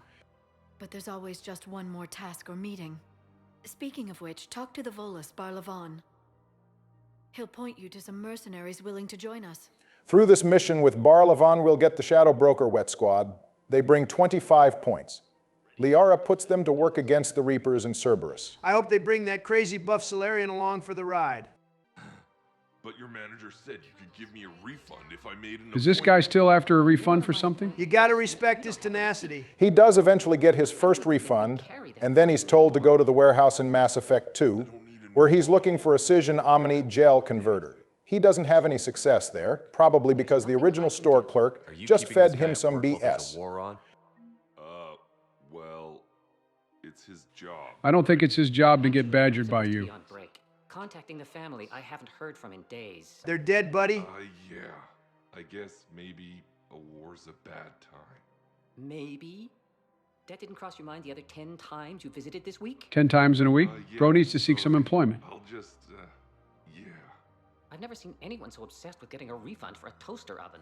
If you support the customer, you learn the toaster oven was a grand total of 15 credits. I'm authorized to sell here, and all my arms are legal, see? These are lightweight weapons. Where's your top-end inventory? You're holding out on me, you slimy Solarian. C-Sec 2. I already got harassed by the old Turian with a bad attitude. Yeah, I got much better stuff, but it's off the market. Galaxy's going belly up. Credit won't mean anything once the Reapers rip through. So what exactly are you saying? Whatever happens, I figure there'll be survivors, but it'll be chaos. Wow, we found a Solarian who's actually stupid. Even if survivors were likely to be a thing, stronger survivors would just kill him and take his guns. The artifact he's looking for requires planet scanning. So we're going to leave the Blue Suns to the side for now and come back with the artifact before priority to Chunka. I'm sure you could. But even if you rough me up or kill me, my partners won't release the weapons without my okay. You're a brave little amphibian, I'll give you that. However, if I were allowed to torture the information out of you, I would. Unfortunately, we don't have that option. So we'll have to do things the hard way. Eden Prime. This is where it all began. All right, time to get to Eden Prime for what was once called the From Ashes DLC. I didn't even play the original release of this game, and I know about the drama of this DLC. Yes, this may come as a shock to many of the people who started out with the Legendary Edition. But the priority Eden Prime mission, and Javik by extension, were optional DLC that would run you $10 back in the day. I still stand by that being a genius money-making decision. No wonder 3 is your favorite game. Donald's nonsense aside, From Ashes was Day 1 DLC, and there's evidence that supports that it was intended to be a part of the base game. So it's different from the rest of the DLC across the trilogy. We'll discuss some of this evidence as the mission continues on. Cerberus hit Eden Prime hard. Eden Prime just can't catch a break. First the Reapers show up looking for a Prothean beacon, and now Cerberus is looking for another artifact. I would just pack my bags and leave. The Shadow Broker dossier suggests that Jack may have been born on Eden Prime. I'm wondering if her mother was here and survived both the Geth and Cerberus attacks, or if she didn't. Come on, not another squad mate with a dead mom. I'm just going to believe Jack's mom went to Horizon. Joe? Right sanctuary. I mean, I hope she went to Terra Nova. Nope, the Reapers took Terra Nova and the Alliance is stuck in debates over trying to liberate it or not. Damn it, is there nowhere safe during the Reaper invasion? The Normandy SR-2. Maybe with Admiral Hackett's fleet, that's about it. Unless you want to join Cerberus again. Anyway, this mission is doable any time between the beginning of the game and priority Cerberus headquarters, which gives you the opportunity to bring late-game additions to the squad on the mission. Doing this will offer up more unique dialogue. Of course, it will also mean you don't get Javik until way later. One of the notable dialogues is the one with Kaidan, where you can point out how he's one of the people who's had your back since the beginning. You know, not counting Mass Effect 2. If you bring ED along, she'll talk about how you lost a squad mate here, referring to Jenkins. I wonder if we buried him here, Jenkins was from Eden Prime after all. Oh, hey, look, a gas bag. It survives, Saren. It can survive this. They rebuilt Minduar. Let's pour one out for Minduar and Talitha. It never is. You know, the gas bags are kind of cute to look at in a weird way. They'd just be vibing, minding their own business. Whoops, my bad. Thank you, Barry. Oh, damn, that was cold-blooded even for me. The hell are you talking about, Donald? You shot like 3 of them because you were bored and couldn't wait to kill some Geth. Yeah, but Joe was talking about how cute they were. Since when do you stick up for me? Well, I'm going to be frying you next episode, so I thought I'd better work up some good karma now. Look at that. Bits of Prothean tech sticking out of the ground like an old bone. Kind of weird no one found any of this when we started settling Eden Prime. What do humans call it? A dinosaur? No, dinosaurs and other fossils would be paleontology. I'm Holy an nerd archaeologist. moment from Liara. I study artifacts left by sapient species. The two fields are completely different, and... you were joking. She was really about to, well, actually, Garrus there for a second. I wonder what kind of prehistoric life the aliens had on their worlds. The Thresher Maws probably are the prehistoric life on Tuchanka. This intel is a part of the Eden Prime Resistance Movement mission, where you aim to help the colony get Cerberus off the planet. With one piece of intel, acquired a few researchers who studied Prothean technology will be able to avoid capture and forward copies of their work to the Alliance to aid in the building of the Crucible. That leads down into the dig site. I think I just heard something die back there. It was probably another gas bag dying because the wind knocked it into something. So this mission plays out different in the beta storyline.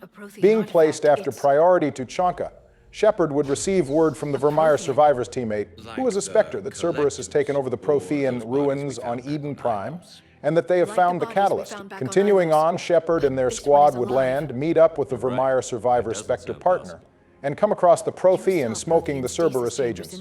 It runs off, so the Spectre goes chasing for him, while Shepard's group looks for the catalyst. So on both missions to Eden Prime, we end up working with another Spectre, whom we split off from. I sure hope they don't die like Niles did. The original mission sounds like it had a better start. I think it's interesting that the Vermeer survivor is partnered up with a Spectre. I guess that's them being under someone's tutelage, like Shepard was supposed to be with Niles. This beta storyline goes down a pretty crazy path that we'll have to wait to discuss until later. Now we know where the Solarians got it from. Yeah, except when the Protheans uplifted things, they made sure they were the top dogs in the Milky Way. Their cultural and artistic expression are actually quite close to those of the ancient Asari. I'm sure that won't be relevant later on. In helping other species, it's clear that they believed in interspecies cooperation. The way you describe them, they sound a lot like the Asari. I'm certain I'm coloring their culture with my own perceptions. Whatever the Protheans were, And it's like a really good thing this isn't where Sovereign landed back in the first game, or Javik might have been obliterated. You know, even if we had found Javik back in 2183, woke him up, and had him tell the Council about the Reapers, they probably would have still found a way to brush it aside. That's a guarantee. It would be like future Trunks, trying to get everyone to take the androids seriously and then watching literally everyone sell one by one. No, breaking open the pod would kill him. We have to find the command signal that ends the stasis mode. Or we could take it on to the Normandy and let Edie take a crack at it. You think that would work? She's a Reaper-based super artificial intelligence that can crunch trillions of numbers in seconds. That's likely our best bet. Goddamn, finally some combat after so long in this episode. Oh, calm down, you got to see the Chiala sex scene. Having said that, though, I'm ready to start shooting things up a little bit myself. Oh, gross. Is that the Geth plasma rifle? I always knew I was right when I said the gun was good. I'm only using it because it has better accuracy at long range than the Avenger, and is light enough to act as a sidearm without impacting cooldowns. Understood. Goddamn snipers. A lot of good to range on the rifle is going to do you if you can't kill anything with it. That's true. I better get in there and show both of you how it's done. You're so cooked. Go ahead, spam the charge button some more, Barack. Surely it will work. Shut the hell up, I got it.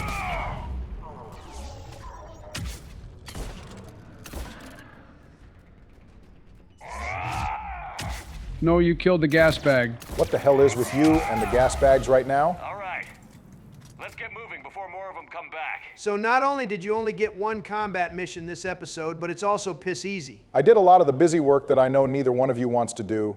And this mission can be deceptively difficult. You'll see soon. More intel to help the colonists. The more we find, the better chance they'll have. You'd think Eden Prime would be better equipped to handle any invasion that isn't from the Reapers after what happened with the Geth. They were. That first bit of intel notes that Cerberus didn't have the manpower to fight the entire colony. Cerberus is feeding false information to the colony about the people they take in being used for tedious but safe manual labor. And with that second bit of intel, Eden Prime's remaining government will be able to lend the Alliance several supply freighters.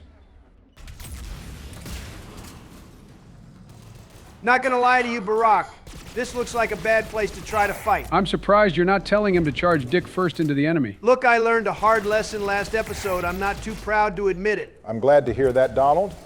And I think you're right. I believe this calls for a little bit of flanking. Oh, the last bit of intel is here, too. Is this really a good time for that? Of course it is. And with this last bit of intel, Eden Prime's colonists will be able to drive Cerberus out of the system entirely. With its shipping lanes secure, the colony is sending out as many supplies and equipment as it can to support the war. Eden Prime was easier to get on our side than Beckenstein was, and it seems like they're offering up roughly the same support considering they're a poorer colony. As you'd expect from a planet full of people who are probably no different from Donovan Hawk. This is the second time we're saving this place. At this point, the colony owes Shepard. Take all of Eden Prime's suffering, multiply it by 100, and give it to Beckenstein. That gun is doing absolutely f*** all for damage right now. To be honest, I'm just waiting to get my hands on the particle rifle.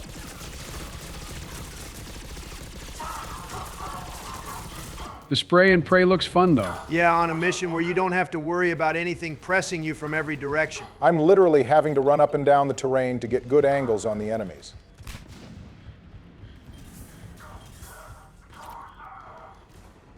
I thought you were about to light up that gas bag. I thought about it, but there are more pressing matters. Understood. I'm on it. This would sound a lot cooler if you were using the Revenant or the Lancer. You know, I just realized we aren't going to get the Lancer until later. The M11 suppressor is also locked behind that mission. When exactly are we going to do the Citadel DLC?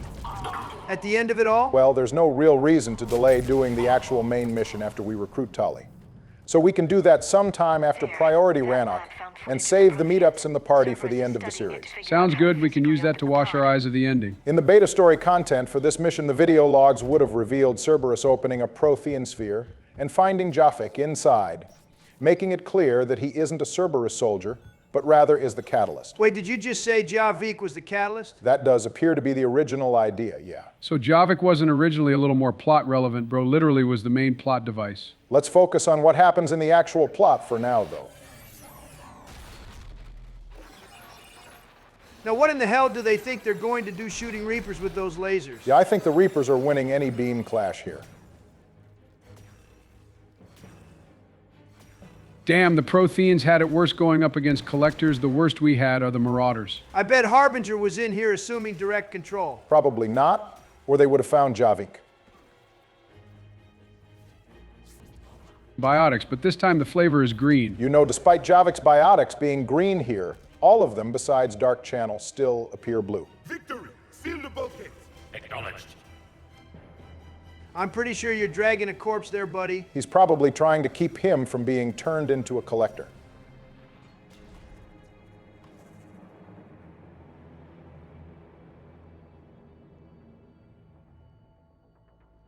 On the bright side, this Prothean vision is a whole lot less violent than the ones from the first game. Yeah, it sure is nice not having a seizure and getting hit with an explosion. How many have we lost?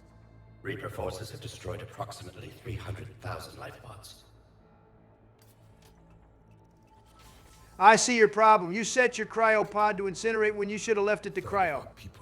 One of the more interesting what-ifs in Mass Effect is what would have happened if this plan worked and the Protheans woke up in the current cycle, 1,000,000 strong. I'd think the Reapers would be cooked. Probably not. Don't the Reapers keep observing the galaxy between cycles? You raise a good point. If the Protheans allowed the current cycle to advance more quickly, the Reapers would just show up a lot sooner. I think I can duplicate that to open the life pod. You understood that? You didn't? So did Liara and Garrus just stand here watching Shepard stare at TV static for a couple minutes? They were probably trying to get our attention. I think they've grown used to Shepard, just bugging out whenever Prothean stuff is involved. I just know Liara is jealous as hell about not being able to see that. Mass Effect 1 Liara would have tried to link minds with us right this second. Perfect. Then we just need the signal they use to activate stasis mode. They were gunned down while having drinks and watching the game. That's a damn shame. Somehow this hits closer to home than anything else. Who won the match? We didn't kill these people. Looks like BioBlitz. What game is this even supposed to be? I'm guessing it's N7 Code of Honor Medal of Duty based on how insanely high the scorers are. Does that mean esports have overtaken traditional sports in the Mass Effect universe? It makes sense. Even a fossil like me knows there's traction behind that now. Also, the Armax Arsenal Arena is played by a lot of people like Arya, Bailey, and Kalisa. So it's not surprising that watching the game might refer to watching someone play video games professionally. Though BioBlitz's top score of 4.9 billion is still well far off from Legion's top score of 15.9 billion. Again, assuming that his Medal of Duty being shown there. It's literally a walking, talking aimbot. That doesn't count. You're just mad you could never outgun Legion. Well, Legion is probably playing fair and square. They got a bunch of warnings on Galaxy of Fantasy, but they were overturned. Why do they never throw the damn grenades at the squad mates? They know who the real threat is. Also, I don't even know where Garrus and Liara went to. They're around somewhere. All I need is them to use their powers. No way is this guy trying to set up a turret in the middle of the battlefield. Well, not anymore, he's not.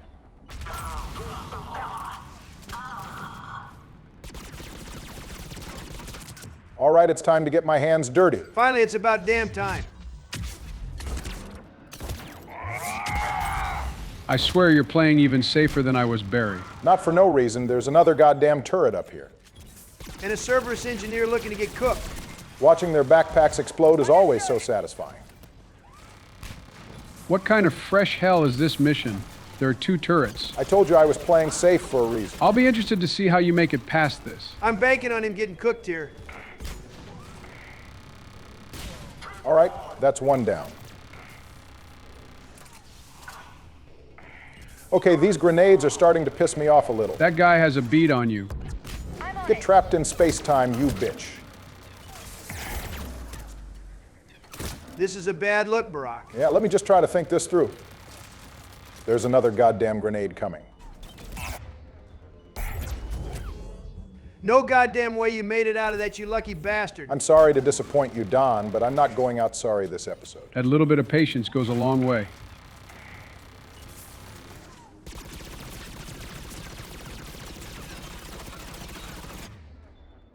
Here, let me give you the charge you've been looking for. God, I hate those things. Well, you better get used to them, Joe, because you're getting a bunch of them next time. Oh, cool, another fucking grenade. You best move wisely here, brother. You're really using Liara's stasis as a crutch. Whatever it takes to survive. I've had it with these goddamn grenades. There. That lab found footage of the Protheans. Finally, at long last, we're moving on. Stasis deactivation signal. I never thought our empire would fall. Is there a reason they sound Nigerian? I feel like they're about to offer me a large sum of money. This one has always confused me a little. This isn't passing through Shepard's translator. They can understand the Protheans because of the cipher. So did Shepard's mind apply this accent to them, or do the Protheans actually sound this way? I'll take questions. We'll never get an answer to for 500. Broadcast the stasis readiness signal to all life pods. And the refugees who have yet to reach the bunker. Oh well, sucks to be them. They shouldn't have missed the school bus. Their sacrifice will be honored in the coming empire. The Collector's sure doing a lot of running for creatures that have wings. Also, it kind of feels like we got the visions out of order. Probably. I feel like that one leads directly into the one we watched first, oh well. You understood that one too? Yeah. I've got the signal the Protheans used to activate stasis mode. Then let's get this boy out the fridge. Then we have everything we need to open the pod. What kind of devious-ass setup am I looking at right now? Looks like 2 already prepared turrets. And I'm pretty sure there are 2 Guardians over there too. I ain't even gonna lie to you. I'm glad I'm not playing this mission. I feel like I'd get fried here. I was wrong. There are 3 Guardians over there. Bro, they don't even have this level of security during priority Cerberus headquarters. What an insane thing to put the player against so early. I guess that's why you can always do it late game. Maybe I'm wrong, but the forward approach seems like the wrong call here. You're 100% correct. It's time for a flanking maneuver. That Cerberus engineer needs to die. Bro really thinks the other 2 turrets aren't good enough. We totally need a 3rd one. Stupid, annoying-ass bitch class of an enemy. Tell us how you really feel. It's just ridiculous that this is the first Mass Effect game with good movement, and they dropped in these massive Q turrets. They knew if they didn't add the turrets, I'd be truly unstoppable on Vanguard. Oops, they wrong had ability. to stop me from low-diffing their game. Man, that guy really couldn't get a shot off. Yeah, I'd imagine pulling the trigger is pretty hard when your head is being filled with a constant stream of fire. Speaking of a constant stream of fire, good luck with those turrets. Though I'd prefer to see you die at least once here. Oh, okay. So this combat engineer thinks he's the guy, does he? I guess he got tired of seeing us blow up his buddies' backpacks and decided to take matters into his own hands. You're not that guy, pal. Now, who in the fuck? That guy really shot you one time just to get your attention. The only thing he got is a one-way ticket to the afterlife with the rest of his friends that came to mess with Eden Prime. I guess it was too much to ask Garrus and Liara to handle the turret. Give Garrus a break. He doesn't have the Typhoon yet. Right away! They've retracted the bridge. We have to find another way across. All right, that's the last we're going to have to see of those things until next episode. Oh, great. That means they're my problem. And I gotta tell you, I can't wait to see it. I'm transmitting the signal. Perfect. It'll take a few moments for the life pod to process it. Which is just enough time for Cerberus to lose more people. We should have known Cerberus was up to no good when we realized Shepard was killing more of their people than the Reapers were. Where the hell is the elusive man even getting all these people? When we were talking about the beta storyline, we left off on the reveal that Javik was the Catalyst. Which is still an insane thing to hear given that he became a DLC squad mate. At the end of the beta mission, we would find Javik injured and exhausted, with the Spectre prepared to kill him. Shepard would need to either convince the Spectre to stand down or kill them in order to save Javik. I'm guessing convincing them doesn't work and you have to kill them anyway? That appears to be the case, given what happens next. Ah, there it is. The only difference is we can kill the Spectre instead of someone else. The good old illusion of choice. The Spectre refuses to listen to Shepard's explanations, so we're forced to kill them. And the mission closes with Shepard answering to the Council for the attack on Eden Prime, and the death of the Spectre. Now that's an interesting callback. Shepard ends up in the same position Saren was in after the original attack on Eden Prime. Boy, I can't wait to see how the Council manages to f this one up. Put plainly, Shepard is somehow framed for the civilian casualties by Cerberus, and Udina strips Shepard of their Spectre status. What in the fuck? Yep, there it is. I bet the Council didn't send anyone off running and gunning across the Citadel looking for evidence before stripping Shepard of their Spectre status. Of course not. We know how the aliens feel about us. Needless to say, things do not go great for Shepard as a result of this mission, and it probably throws a bigger wedge between them and the Vermeer survivor. If anybody needs fresh clips or a bathroom break, now's the time. I could actually use a bathroom break if I'm being honest. I told you to go before the episode. You know, we're not exactly playing the objective right now. It'd be really bad if a Cerberus shuttle just landed and took the thing. I'm surprised they don't just blow it up to stop us from taking it. They probably have orders to not lose the Prothean. I bet they have orders to not let Shepard take it either. But guess what's about to happen? Is the answer that an Atlas mech is going to drop from orbit and cut us off from the cryopod? No, but I'll accept that as one of the correct answers. We should be glad it didn't accidentally land directly on top of Javi. Ouch. Oh shit. What is it? I actually did not mean to charge there. I'm a little surprised it was even in range. And here I thought you finally decided to stop playing like a pussy. My gameplay this episode might not be to your satisfaction this episode, Donald, but at least I didn't die 4 times. Not gonna lie, you're looking a little washed, Donnie. What is this? Now you're both ganging up on me. I hope it'll motivate you to do better next time and to stop being such a charge and Nova merchant. Speaking of merchant, the grenade merchants strike again. Cool, a rocket. That's exactly what I needed while moving between cover. I cannot believe you didn't die there. When are we gonna get one of these mechs? Putting Shepard into a mech would be a nerf. In other news, the Geth plasma rifle served me well. You say exactly as you run out of ammunition for it. Come on, you both can admit you were too hard on the Geth plasma rifle. I will not admit anything of the sort. It's all right, especially since it's level 5 and we got it early game. But I'm trying to replace it with the particle rifle as soon as possible. Won't catch me using anything but the Claymore. Given how well that didn't go last time, I'd recommend a sidearm. You gotta pick up a pistol or SMG, anything will do. I'll do whatever I want. Man, you're really stubborn about this, aren't you? You're damn right I am.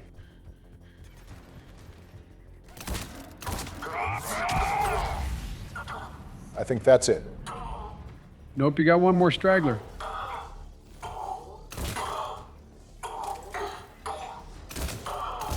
All right, now we're done. Let's go wake Javik up.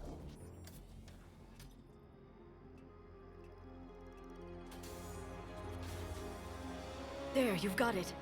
Bro's being exposed to natural light for the first time in 50,000 years. It's a good thing he doesn't, get violently ill from exposure to what must be an entirely different environment. I'd be less concerned with Javik and more concerned with everyone else who knows what disease he could spread from his time period that doesn't exist now.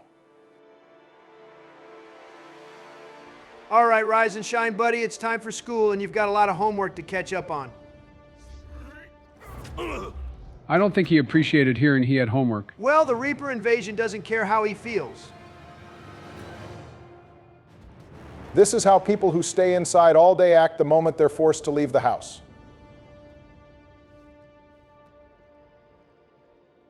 Be careful, he's confused. He's trying to make a run for it. And he's running just like someone who doesn't ever leave the house.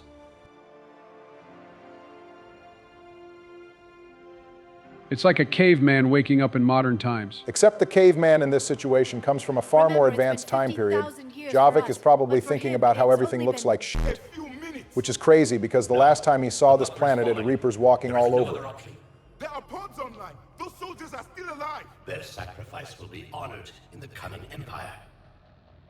Preparing neutron bombardment. Get to your life pod now. What the hell is a neutron bombardment? They're causing a nuclear fission reaction to wipe out all the collectors inside the bunker. And it probably kills a bunch of Protheans too.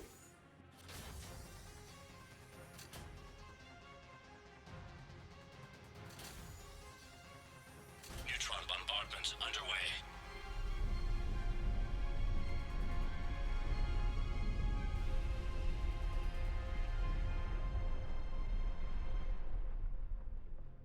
The He's got the same rank as us. Javik is basically the Prothean Commander Shepard. He was the top soldier of his people. Yeah, except we don't lose. That's only because of the Protheans that went to Ilos. Without them, we'd be looking like Javik right now. That's assuming Shepard didn't die trying to fight the Reapers directly.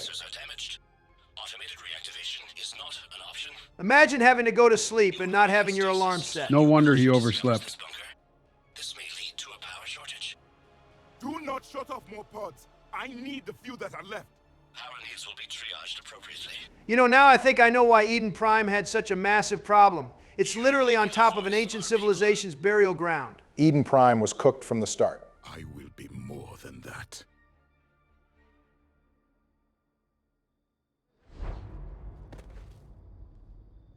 How many others? Just you.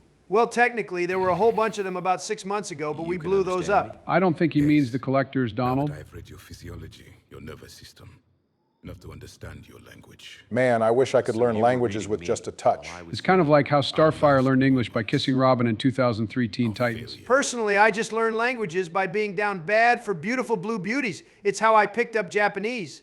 I still don't understand how you're doing that. And you never will. I'm I could gatekeeping. use some of that commitment now. Shepard, whatever you did got... Asari. Human. Turian. I'm surrounded by primitives. What do you mean by that? Whatever primitive translates to in Javik's language is definitely a slur. You fight the Reapers? Yes. Then we will see. Damn rough start. He really left us hanging. A living Prothean. That's correct, Admiral. But he's not quite what we expected. Yeah, he's kind of an asshole, bro. Wouldn't shake our hand. Now, to be fair, Javik probably didn't want to risk passing on or catching any kind of disease. It's more likely Javik just didn't want to touch one of us filthy primitives. We're losing colonies faster than we can evacuate. We've never seen a force like the Reapers. I'm surprised there's any colonies left. Can he help us? I intend to find out. Good. Cerberus slipped up and gave us a new weapon. Don't let it go to waste. Hack it out. Admiral Hackett always makes sure he gets the last word in. Shepard, I need you down in the port cargo hold. It's about our new guest. Oh God, he's probably trying to eat someone. He's not a Krogan, so probably not.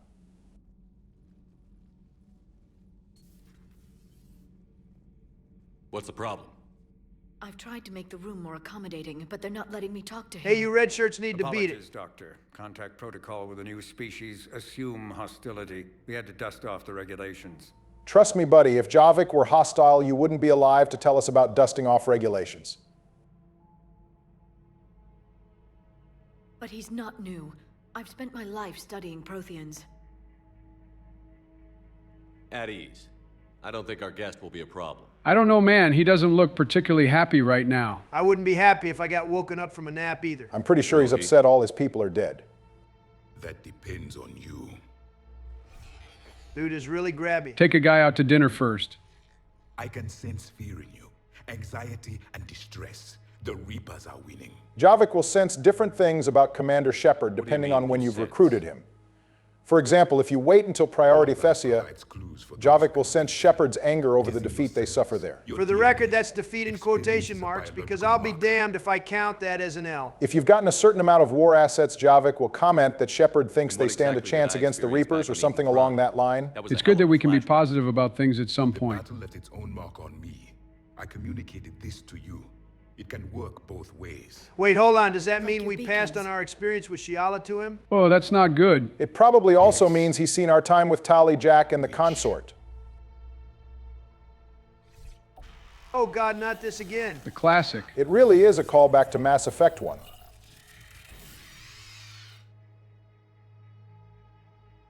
You found one. You saw it all. Our destruction, our warnings. Why weren't they heeded? Why didn't you prepare for the Reapers, human? Javik, my brother in Christ, we fucking tried. And nobody could understand your warnings. The beacon nearly killed me. That's not even why we didn't prepare. Sovereign literally blew up and rained debris all across the Presidium, and the Council still denied it existed. Well, Donald, you did kill the original Council. Oh, so you're going to just put the blame on me now? No, but I am going to say killing the Council out of spite realistically didn't do us any favors. Well, maybe they should have been less annoying. Now we have your plans for the device. We're going to build it. Device? The weapon your people were working on. I'd hoped you could tell us how to finish it. That sure would be nice, but unfortunately we wound up with literally the only thing we already have, which is another guy with a gun and biotics. But this guy's gun and biotics are green, except not entirely. It was too late. Then I take it you don't know anything about the catalyst? At one point you were supposed to be the catalyst itself before some corporate meddling got in the way. I was a soldier, not a scientist. Skilled in one art, killing. This guy really likes speaking in quotes. Among my people, there were avatars of many traits. Bravery, strength, cunning. A single exemplar for each. You gotta admit, Javik's quotes go hard. The embodiment of vengeance. I am the anger of a dead people, demanding blood be spilled for the blood we lost. Only when the last Reaper has been destroyed will my purpose be fulfilled. I have no other reason to exist. This conversation is just one long session of Javik aura farming. Yes, Javik, we see the fit. Get the red shirts out of here. They can't handle the spiritual pressure in this room. Those who share my purpose become allies. Those who do not become casualties. I agree with Javik here, but I'm going to say it's extreme so we can hear the coldest bit of dialogue in the trilogy. Nothing in our fight against the Reapers has been that cut and dried. Because you still have hope that this war will end with your honor intact. I do. Stand in the ashes of 1 trillion dead souls and ask the ghosts if honor matters.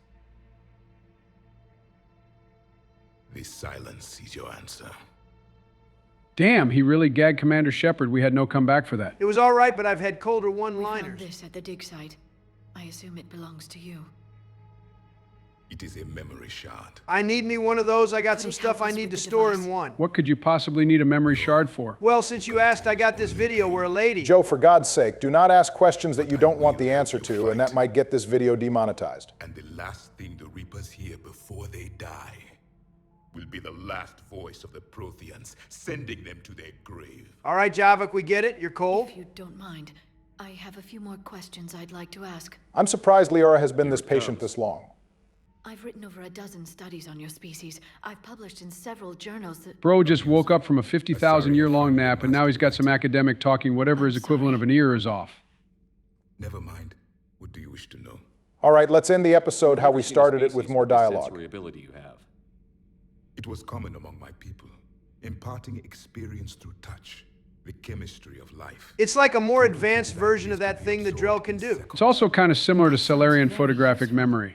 We evolved as hunters, reading 1,000 details. We know the Protheans played a part in the evolution and growth of the Milky Way species. So could you They evolved their memory ability for a similar reason as the Drell did, so maybe the Protheans passed that on to them when they realized how resource-deprived Rakana was. Liquid, a form of incubation, the DNA of a Krogan who lived here. That's my son, and I miss him every day. I wonder if Java can also sense Grunt tackling us into the wall back there. And if he were my enemy, I would have given him a wide berth. There is great strength in his genes. See, I told you Grunt was strong as hell. The beacons a bit more. Later, we developed technology to harness our ability. Information could be stored in certain objects through touch. Memory has its own biomarker, its own chemistry, as do knowledge and skills. The beacons could remember Man, these things. my biomarker must be all types of f***ed up then. Yes, I can still sense the turmoil in you, witnessing the extinction of our empire. I don't think witnessing the extinction of the Prothean Empire is what left Shepard full of turmoil. It was probably the beacon almost killing us. Either that, or actually dying at the start of 2 by suffocation, which had to hurt like a motherfucker. I always wondered, what sort of government did you have, and can you tell me about your religious beliefs, or perhaps the... We are dead now. What does it matter? Wow, what a buzzkill. He's like an hour from the last time he talked to one of his boys. You can't blame him for not being open about things. When I was born, our empire was already at war with the Reapers. Bro has one of the worst childhoods in fiction. So does that mean we can chalk Javik up as one of the squad mates with a dead mother and potentially a bad father? You don't know that. Maybe his mom raised him and passed from natural causes during the war. Barry, even I'm not delusional enough to believe that. You were the only race engaged in space travel at the time. I always found that curious. We were one empire composed of many subjects. All eventually called themselves Prothean. Kind of weird we didn't see any of these other species that called themselves Prothean in the flashback. They were probably sacrificed in the Reaper War by that point. Any could oppose us if they wished, and if they had won, they would have ruled. Many tried, none succeeded. I had no idea Protheans were so severe. It was by necessity. Very early we encountered the dangers posed by machine intelligence. Oh, hey, we have that too. We've had the same problem. They're called Geth. We could not allow the machines to surpass us. It was decided the only way to win was to unite all organic life within our empire. The Protheans even handled their synthetic crisis better by actually trying to deal with it instead of ignoring it for 300 years. Until the Reapers arrived. Then we understood machines had surpassed us long ago. This might actually clue us into what causes the Reapers to arrive. They probably wait until any species reaches the point that they create full artificial intelligence. So you think Sovereign tried to open the Citadel relay when the Morning War happened? Probably the Reaper's job is to preserve organic life at any cost, so I'd wager it might have tried to start the Reaper invasion before the Quarians were nearly wiped out. Wouldn't that mean Sovereign wandered about the galaxy trying to figure out how to open the relay for like 300 years before meeting up with Saren? I'd believe it. Sovereign was probably trying to figure out what the problem even was. And then it had to wait for humanity to find the beacon on Eden Prime. The thing I really wanted to focus on was the fact that if the Reaper invasion was supposed to happen before, during, or after the Morning War, that means humanity would have dodged it as the conflict occurs during 1895. We could have been at the head of the cycle instead of late arrivals. A few other species would have gotten spared from the invasion too. The Yogg Vorcha and R'hlloi aren't discovered until well after the Morning War. I got a bad feeling the Yogg would be a problem. Yeah, I can't imagine them working peacefully with other species, so it would probably be humanity and the R'hlloi at the head of the galaxy, with the Vorcha acting as cannon fodder against the Yogg. We are not sharing power with the bird people. I feel like this hypothetical would be another Prothean situation where humans are just at the top, assuming the Yogg don't defeat us, I guess. You're probably right about that. The R'hlloi had only launched their first space telescope in 2184, and the Yogg were still pre-space flight when they were discovered in 2125, so assuming things go as they already do, we'd have quite the leg up on the aliens. So this is all to say, the Ilos guys screwed us out of being the top dogs in the galaxy. Yeah, but think about this, Donald. If they hadn't delayed the invasion, humanity might have never met the Asari, and you'd never know the beauty of those blue beauties you love so much. That's the single most intelligent and correct take I've ever heard you deliver. Well done. Tell us about your own war with the Reapers. Many of the details were lost. The conflict lasted for centuries. I wonder how the Reapers knew when to leave. Javik is certainly not the only Prothean to be born during the war. What if some people had babies and somehow got them into hiding? Something like that would take a lot of coordination, which would surely be exposed by indoctrinated agents. The only plan that didn't seem to ever get leaked was the Ilos operation, and they made sure to go to an uninhabited planet after wiping themselves from census data. Sacrificed just to slow the Reapers down. Time they spent harvesting a population was time we could regroup. That must have cost you in the long run. Yes. Our own people would be indoctrinated, converted, then turned against us. But there was no choice. Mercy is not a weapon. It is a weakness. Javik speaks in quotes more than Thanos does. Lost the war. What had been our strength, our empire, became a liability. All races conformed to one doctrine, one strategy. The Reapers exploited this. Once they found our weaknesses, we could not adapt. The subservient races became divided and confused. Then, it was only a matter of time. Yeah, they definitely let the other alien races go extinct first before the main Protheans went down. We could do that too, like, do we really need the Vorcha, Elcor, and Hanner? We could let them go first. Several years ago, we found a Prothean VI that called itself Vigil on the planet Ilos. He was the caretaker of a research project. During my life, Ilos was only a rumor. Damn, it's a good thing those rumors didn't reach their way to the Reapers. Built on the ruins of a civilization before us, the Inusanon. If our scientists did have a research facility, whatever they were doing was secret. Yes, Vigil said they wiped all traces of themselves from the records so the Reapers couldn't find them. And I guess the Reapers didn't notice it when a bunch of people just vanished. More of my people survived? No. Damn, you could hear just a little bit of life enter Javik's voice when he thought there were more Protheans. It delayed their invasion. I never saw the Citadel. It was captured long before I was born. If it makes you feel better, you probably wouldn't have wanted to see it anyway. Might have been filled to the brim with bodies for harvesting. This has been amusing. Oh? To discover the most primitive races of my time now rule the galaxy. The Asari, the humans, the Turians. He said Turia's like he has a problem with them. There's also the Solarians. The lizard people evolved? I believe they're amphibian. They used to eat flies. They probably still do. I wonder if the Solarians walked on all fours like lizards in the Protheans' time. Commander, you may count on me. I am known as Javik. Then welcome aboard the Normandy, Javik. And that does it for us on this Fire episode. And you know what's next? It's what you've all been waiting for. It's time for Joe to finally get 15 deaths in a single episode. All right, now, even on my worst day, that's not happening. You're setting people up for disappointment. No matter what happens, you all know what goes down next time. It's the Grissom Academy mission for Joe, and assuming he doesn't crash out, he'll also tackle Priority Sirkesh. We're finally out of what could be considered the intro to Mass Effect 3, so things can begin in earnest now. But until then, stay safe out there, drink plenty of water, get some sleep, and we'll see you on the next one.